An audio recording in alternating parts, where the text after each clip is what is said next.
वन्देऽहं श्रीगुरोऽसियुतपदकमलं श्रीगुरुन् वैष्णवांश्च शिरपां साग्रजातं सगणरघुनाथान्वितं तं सजीवं साद्वैतं सावधूतं परिजनसहितं कृष्णचैतन्यदेवं श्रीराधाकृष्णपादान् सगणललिता श्रीविशाखान्वितांश्च अमज्ञानतिमिरन्धस्य ज्ञानाञ्जनशलाकया चक्षुरुन्मिलितं येन तस्मै श्रीगुरवे नमः।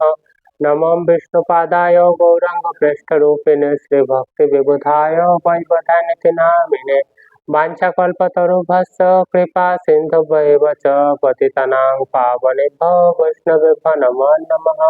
जय श्री कृष्ण चैतन्य प्रभु नित्यानंद श्री अद्वैत गदाधर शिवसति गौर भक्त वृंद हरे कृष्ण कृष्ण कृष्ण हरे हरे हरे राम राम राम हरे हरे।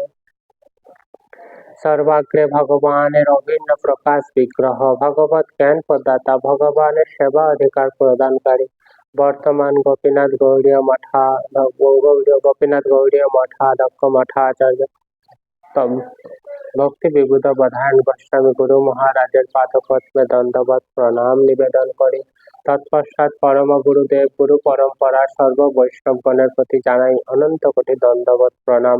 সকলে আমার প্রতি প্রসন্ন হন, কৃপা দৃষ্টি বর্ষণ করুন যাতে আজ আমি হরি কথা শ্রবণ করতে পারি। হরে কৃষ্ণ। আজ আমরা চৈতন্য চরিতামৃতের ত্রয়োদশ পরিচ্ছেদ আদি লীলা থেকে শ্রবণ করব। এই অধ্যায়ের আজ আমরা 42তম শ্লোক থেকে শ্রবণ করব। এই শ্লোকে শ্রী চৈতন্য মহাপ্রভু কিভাবে স্বরূপ রায় এবং স্বরূপ রায় অর্থাৎ স্বরূপ দামোদর এবং রায় রামানন্দাদি সহ চণ্ডীদাস বিদ্যাপতি ও জয়দেবের গীত গোবিন্দ কিভাবে আলোচনা করতেন সেই সম্পর্কে বর্ণনা করেছেন। বিদ্যাপতি জয়দেব চণ্ডীদাসের গীত আস্বাদনে রামানন্দ স্বরূপ সহিত।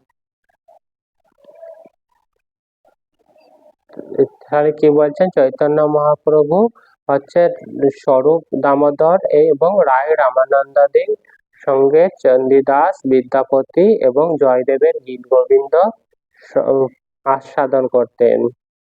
এখন আমরা এই বিদ্যাপতি জয়দেব এবং চণ্ডীদাসের সম্পর্কে কিছু জানব। বিদ্যাপতি কে ছিলেন? বিদ্যাপতি মিথিলাবাসী জনৈক বৈষ্ণব কবি। তিনি রাজা শিব সংঘ ও রানী লক্ষ্মীমা দেবীর রাজ্যকালে তাহার প্রাদুর্ভাব কাল, অর্থাৎ তিনি চতুর্দশ শতাব্দীতে জন্মগ্রহণ করেছিলেন। অর্থাৎ তিনি চৈতন্য মহাপ্রভুর যে প্রকট কাল তার প্রায় 100 বছর পূর্বে তার উদয়কাল। ইনি ছিলেন কি মৈথিলী ব্রাহ্মণ এবং তার যে ব্রাহ্মণ পরিবার যে বংশ এখনো মিথিলাতে রয়েছে।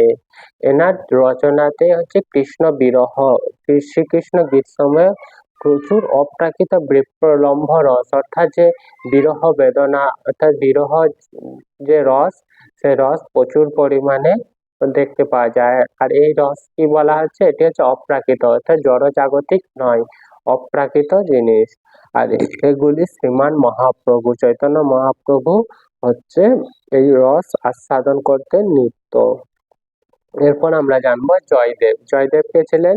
বঙ্গাধীপ লক্ষণ সেন রাজার রাজ্যকালে ইনি ভজদেবের ঔরসে বামা দেবীর গর্ভে উদ্ভব হন। এই কাল কাহার মতে একাদশ এবং দ্বাদশ শতাব্দী, অর্থাৎ এনারা সবাই ছিলেন চৈতন্য মহাপ্রভুর পূর্বজ। বঙ্গদেশের রাজধানী নবদ্বীপ নগরে ইনি দিন বাস করতেন। বীরভূম জেলার কেন্দ্রবুল্য গ্রামে, অন্য কাহার মতে উৎকল দেশে, অপরের মতে দাক্ষিণাত্যে জয়দেবের জন্মস্থান। অর্থাৎ জয়দেবের জন্মস্থান সম্পর্কে বিভিন্ন ব্যক্তির বিভিন্ন মতামত রয়েছে। কেউ বলেন তিনি জয়দেব হচ্ছেন বীরভূমের কেন্দ্রবিল্য, কেউ বললেন উৎকল অর্থাৎ বর্তমান যে উড়িষ্যা সেখানে, এবং কেউ বলেন যে দাক্ষিণাত্য অর্থাৎ দক্ষিণ ভারতে এনার আবির্ভাব। তিনি জগন্নাথ ক্ষেত্রে শেষ জীবন অতিবাহিত করছিলেন, অর্থাৎ জীবনের শেষ সময় তিনি জগন্নাথ পুরীতেই থাকতেন। তাহার কবিতা গ্রন্থের নাম হচ্ছে গীতগোবিন্দ বা অষ্টপদী। ইহাতে প্রচুর অপ্রাকৃত বিপ্রলম্ভ রসের সমাবেশ দেখা যায়। যেমন আমরা জেনেছিলাম বিদ্যাপতি রচনাতেও বিভিন্ন প্রকার অপ্রাকৃত বিপ্রলম্ভ অর্থাৎ বিরহ যে রস সেটি যা লক্ষ্য করা যায়, ঠিক তেমনি জয়দেবের রচনাতেও প্রচুর লক্ষ্য করা যায়। শ্রী ভাগবত কথিত রাসস্থলী হইতে, অর্থাৎ শ্রীমদ ভাগবতে যে রাসস্থলী রয়েছে, সে রাসস্থলী থেকে ব্রজকুমারের উৎক্রমণ উপলক্ষে যে সম্ভোগ রসের, অর্থাৎ শ্রীকৃষ্ণ যখন বৃন্দাবন ছেড়ে চলে গিয়েছিল সেই ততদূর পর্যন্ত হচ্ছে বিপ্রলম্ভ রস, সেই বিপ্রলম্ভ রস হচ্ছে এখানে প্রচুর ভাবে বর্ণিত আছে। অষ্টপদীর টিকা এবং টিকাগণের নাম হচ্ছে বৈষ্ণব মঞ্জুষা, অর্থাৎ তার যে টিকা সেই টিকার নাম কি আছে, বৈষ্ণব মঞ্জুষা দ্রষ্টব্য। চৈতন্য দাস চণ্ডীদাস কে ছিলেন? ইনি বীরভূম জেলার অন্তর্গত নান্নুর গ্রামে বিপ্রকুলে চতুর্দশ শতাব্দীতে প্রথম পাদাবসানে জন্মগ্রহণ করেন, অর্থাৎ চতুর্দশ শতাব্দীতে বীরভূম জেলার নান্নুর গ্রামে জন্মগ্রহণ করেন। সম্ভবত বিদ্যাপতি ঠাকুরের সহিত ইহার বন্ধুত্ব ছিল। ইহার লেখনীতে অপ্রাকৃত বিপ্রলম্ভ রসের প্রাচুর্যতা আছে, যেমন হচ্ছে জয়দেব এবং বিদ্যাপতির রচনাতে ছিল। চণ্ডীদাস প্রভৃতি ভক্তগণের প্রস্ফুটিত ভাবলীলায় শ্রীমান মহাপ্রভুর পরম প্রিয় আস্বাদনীয় বস্তু ছিল। শ্রী রাধা ভাবে বিভাবিত হইয়া শ্রী দামোদর স্বরূপ এবং রায় রামানন্দ রায় এই দুই অন্তরঙ্গ ভক্তের সহিত, অর্থাৎ চৈতন্য মহাপ্রভু যে অন্তর্লীলা, সেই অন্তর্লীলায় সর্বদা কাদের সঙ্গে ছিলেন? শ্রী স্বরূপ দামোদর এবং রায় রামানন্দাদি, এনাদের সঙ্গে কি করতেন? এই বিপ্রলম্ব রস আস্বাদন করতেন এবং শ্রীকৃষ্ণ এবং কৃষ্ণচন্দ্র আপনা বাঞ্ছা পূরণ করিয়াছিলেন। পরম হংস কুল শিরোমণি শ্রী দামোদর স্বরূপ এবং শ্রী রায় রামানন্দের ন্যায় অদ্বিতীয় চিন্ময় কৃষ্ণ রসতত্ত্ব বেত্রার সহিত স্বয়ং ভগবান শ্রী গৌর সুন্দর যে ভক্তত্রয়ে রচিত, অর্থাৎ স্বরূপ দামোদর এবং রায় রামানন্দাদি এনাদের সঙ্গে ভক্তত্রয় মানে এই তিন ভক্ত বিদ্যাপতি, জয়দেব এবং চণ্ডীদাস রচিত অপ্রাকৃত গীত সমূহ আস্বাদন করিয়াছেন। তাহাই অদ্বিতীয় ভক্তা সচ্চিদানন্দ বিগ্রহ শ্রী নন্দনন্দনের প্রতি কৃষ্ণময়ী শ্রী রাধিকার মহাভাব বৈচিত্র্য সমূহের বিকাশ। তাহা এই নশ্বর স্থূল ও সূক্ষ্ম জগতের ভোগ ও ত্যাগ, অর্থাৎ এই ভগবানের লীলা হচ্ছে সমস্ত কিছু অপ্রাকৃত জড়জাগতিক বিষয়ে যারা আকৃষ্ট ব্যক্তি, সেই সমস্ত ব্যক্তির পক্ষে এই বিপ্রলম্ভ রস আস্বাদন করা হচ্ছে দুরূহ ব্যাপার। তাই তা নশ্বর স্থূল ও সূক্ষ্ম জগতের ভোগ ও ত্যাগ এই উভয় ব্যাপারে উদাসীন, পরম মুক্ত এবং নিষ্কিঞ্চন শ্রী রাধা দাসে নিত্য অভিলাষী, অর্থাৎ এই যে বিপ্রলম্ভ রস কারা কারা উপলব্ধি করতে পারবে এখানে তা বর্ণনা করা আছে। যারা হচ্ছে নশ্বর স্থূল ও সূক্ষ্ম জগতের ভোগ ও ত্যাগ, অর্থাৎ এই যে জড় জগতে আমরা রয়েছি, এই জড় জগতের এবং ভোগ ও ত্যাগ সম্পন্ন, এবং এই উভয় ভোগ ও ত্যাগ এই দুটি ব্যাপারে হচ্ছে উদাসীন, পরম ও মুক্ত, অর্থাৎ মুক্ত পুরুষ এবং নিষ্কিঞ্চন, এবং শ্রী রাধা দাসে নিত্য অভিলাষী, সর্বদাই রাধা রানীর দাস হওয়ার যে নিত্য অভিলাষা সম্পন্ন ব্যক্তি, মহা সৌভাগ্যবান ব্যক্তিরই নিত্য অনুসরণের বিষয়। অপ্রাকৃত কাব্য রসামদি নিরীশ্বর সাহিত্য প্রিয়, কারা কারা এই বিপ্রলম্ভ রস উপলব্ধি করতে পারবে না সেটি এখানে বর্ণিত করা আছে। প্রাকৃত অর্থাৎ যারা জড়জাগতিক কাব্য রসামদি অর্থাৎ জড়জাগতিক কাব্য রস আস্বাদনে ব্যাকুল থাকে। নিরীশ্বর অর্থাৎ যারা ভগবানের প্রতি বিশ্বাস নেয়। সাহিত্য প্রিয়, জড়জাগতিক সাহিত্যের প্রতি বেশি আকৃষ্ট। দেহারামী অর্থাৎ দেহে যে আরাম লাভ করবে এই ইচ্ছা রয়েছে এই সমস্ত এবং ব্যক্তিগণ গবেষণার নিমিত্ত এবং প্রাকৃত সহজিয়া অর্থাৎ ভগবান শ্রী রাধা ও কৃষ্ণের যে লীলা তাকে অতি সহজভাবে যারা মনে করে এবং সেই সমস্ত লীলা অনুসরণ করে সেই সমস্ত ব্যক্তিদেরকে সহজিয়া বলা হয়। এই সহজিয়া সম্প্রদায় জড়েন্দ্রিয় তর্পণের জন্য রাগানুগ অভিমান করিয়া চণ্ডীদাস, বিদ্যাপতি এবং জয়দেবের গীতসমূহের যে আলোচনা করিবার ধৃষ্টতা প্রদর্শন করেন।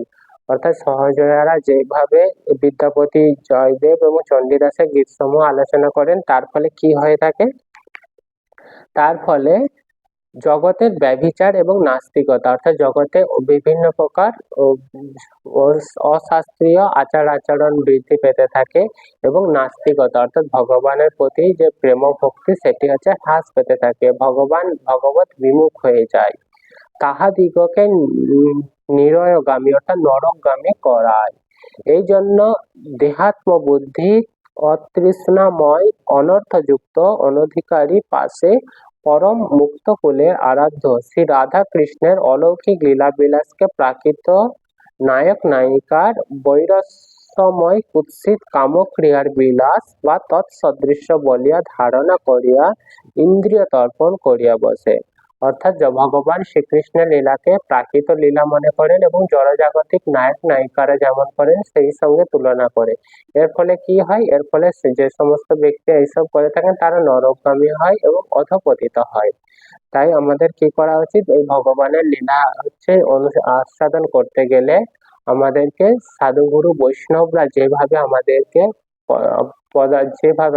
আস্বাদন করার জন্য বলবেন সেই রকম ভাবে আমাদের চেষ্টা করতে হবে। তজ্জন্য রাধা কৃষ্ণ লীলা কোন প্রকার আলোচনা তাহার পক্ষে নিতান্ত নিষিদ্ধ। অর্থাৎ এই সমস্ত সহজিয়া ব্যক্তিদের জন্য রাধা কৃষ্ণের যে নিত্য লীলা যে সেই লীলা হচ্ছে নিতান্ত নিষিদ্ধ। আজকে এখানে বিশ্রাম, পরবর্তী দিন আমরা পরবর্তী শ্লোক সম্পর্কে শ্রবণ করব। হরিহরায় নমঃ, কৃষ্ণ যাদবায় নমঃ, যাদবায় মাধবায় কেশবায় নমঃ, গোপাল গোবিন্দ রাম শ্রী মধুসূদন গিরিধারী গোপীনাথ মদন মোহন, শ্রী চৈতন্য নিত্যানন্দ শ্রী অদ্বৈত সীতা, হরি গুরু বৈষ্ণব ভাগবত গীতা, শ্রী রূপ সনাতন ভট্ট রঘুনাথ, শ্রী জীব গোপাল ভট্ট দাস রঘুনাথ। এই 6 গোসাইয়ের করি চরণ বন্দন, যাহা হইতে বিঘ্ন নাশ অভীষ্ট পূরণ।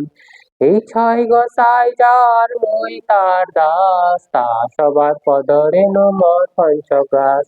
তাদের চরণ সেবী ভক্ত সনে বাস, জনমে জনমে হয় অবিলাস। আনন্দে বল এই 6 গোসাই যাবে ব্রজে কৈলাবাস, রাধা কৃষ্ণ নিত্য লীলা করিলা প্রকাশ। আনন্দে বল হরি ভজ বৃন্দাবন, শ্রী গুরু বৈষ্ণব পদে মজাইয়া মন। শ্রী গুরু বৈষ্ণব পাদ পদ্মে করিয়াস, নাম সংকীর্তন করে নরোত্তম দাস। হরে কৃষ্ণ কৃষ্ণ কৃষ্ণ হরে হরে, হরে রাম রাম রাম হরে হরে। জয় শ্রী নিতাই গৌর প্রেমানন্দে, হরি হরি বল।